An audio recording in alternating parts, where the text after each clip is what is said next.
Long before I ever dreamt of building a course, I was riding myself. I know instinctively what would have worried me if I was in their shoes, and that's what I do. Colonel Weldon fell heavily on Fingerau at the second fence in the Badminton Senior Stakes. Fortunately, he wasn't injured, though it took him a minute or two, not helped by his impatient horse, to get his breath back. One fall doesn't daunt a rider of the Colonel's caliber, so he remounted. Badminton has become, over the course of time, the most prestigious, the biggest annual event in the world. And I think that what makes me come is if I have a wonderful horse and he's done a wonderful job, then I say sometime in his life he deserves a Badminton. And if one really wants to prove that he is a wonderful horse and he is capable of the most the sport can ask. That the police unit by the main scoreboard in the trade stand area.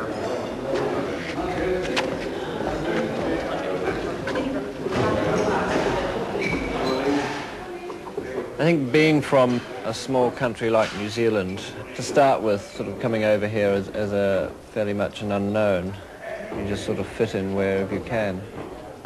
I think the eventing crowd anyway are a very good crowd and are always very friendly and willing to help, and if you're prepared to sort of get on and make the first move, then you very soon become accepted. Certainly I don't feel like a foreigner in England now. See up there. The first day's dressage should demonstrate the willing obedience of the horse. But if he is fit enough for the cross-country, he's often too full of energy to concentrate in the dressage arena. I don't think I would ever become just a dressage rider. There's not quite enough excitement in it for me. But yeah, I do enjoy it. Cross-country has been my forte, if you like. But more recently, I've certainly worked a lot harder on the dressage.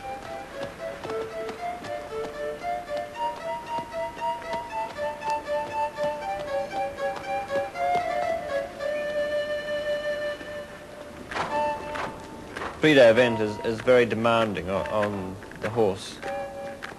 They've got to be able to be disciplined and controlled and be sensible to produce a dressage test.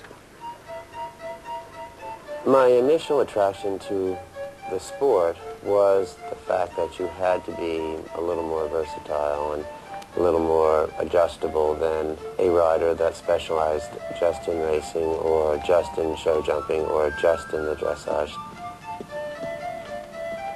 I don't take into consideration the background of the sport with the military. I would have made a horrible soldier, I'm sure. I did go to a military school up until I was 18. And I think they would agree that marching and taking orders all the time wasn't that natural to me. For the United States, we're going to go Bruce Davidson with J. Jerry Babu. Competition is now so intense that a horse must do a good dressage test if he is to have a chance of being amongst the prize winners. When I first started competing, when I was 16 years old, I thought dressage was so boring. I couldn't imagine why we had to go around in these silly circles with the horse's head down on the floor and so on. But then, slowly but surely, I realised that the dressage actually does improve the horse's jumping and, indeed, its galloping.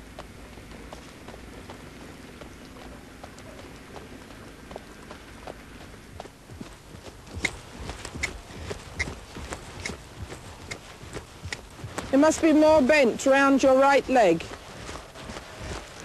Sometimes things are felt by the rider that don't always look quite as good or as bad to somebody else.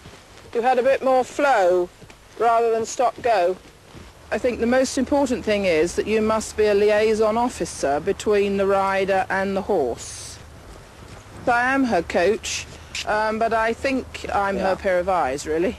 I'm finding that he won't, when you say look for a bit more bend, he's almost going out on my inside leg rather than staying. He's not really listening to both aids. You must have him a little bit more in the tunnel, between both legs. How? Come along.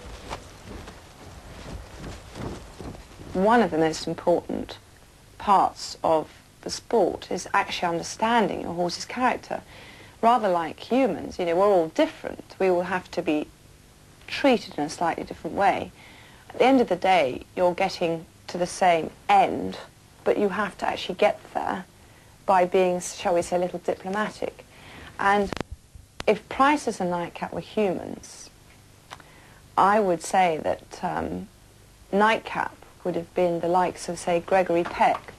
Very good-looking, tall, dark, charming, quiet, a real one for the birds, but very much a gentleman.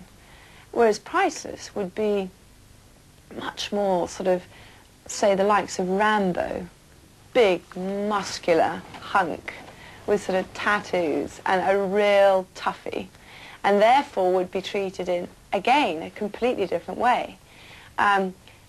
Rather like Rambo, you know, point a gun at him and he'll fire back. Whereas Nightcap would sort of say, hang on a minute, let's talk about it.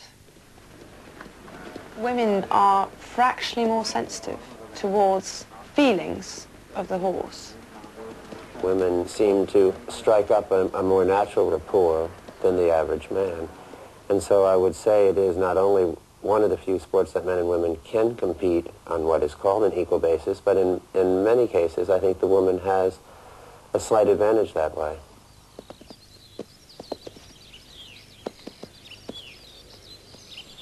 What I love about horses is I love all their personalities, and I love patting them on the back and enticing this one to do a little bit more, and giving that one the slap when he needs it and telling him that that's not on, and dealing with the mares and dealing with the stallions and dealing with the so-called level-headed geldings, and making them all work as a family and unit.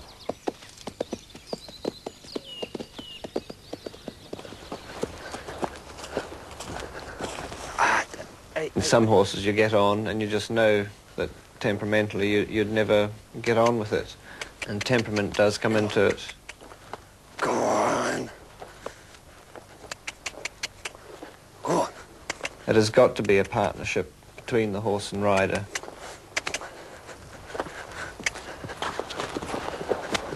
Good boy. Ho, ho, ho. You've got to trust them to know that they're going to actually jump the fence and do what you ask, and they've got to have enough confidence in you not to question what you're asking them and just to get on and do it. Good man. Good man. Good man. I definitely look for horses that have reasonably good temperaments and are not difficult to ride because of their temperament.